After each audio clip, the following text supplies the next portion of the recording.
Alubobo. Odia. Wajefa vitu ndio.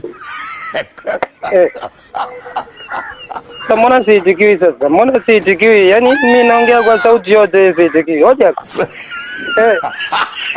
Sasa naonyeshwa dharau sasa tena nini? Yaani nimekuja mapema kabisa ile asubuhi naonyeshwa dharau. Ni dharau gani hizo za nyie mnaonyesha? Mimi naongea kwa sauti yangu inatoka kabisa pumzi zote 28,999. Alafu hamniitikii kwa sababu gani? Kwa hiyo na maana mnaonyesha dharau mimi au mnasemaje?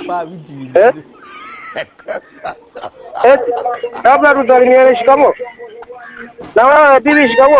Na wewe sasa mbona mambo gani sasa? Mimi naongea kwa sauti yangu kabisa mpaka sauti yangu inatoa povu kabisa. Watu sikilizani kwa sababu gani? Haada wao ni kuacha tu na kuondoka. Wasikiliza. Hebu tuondoke.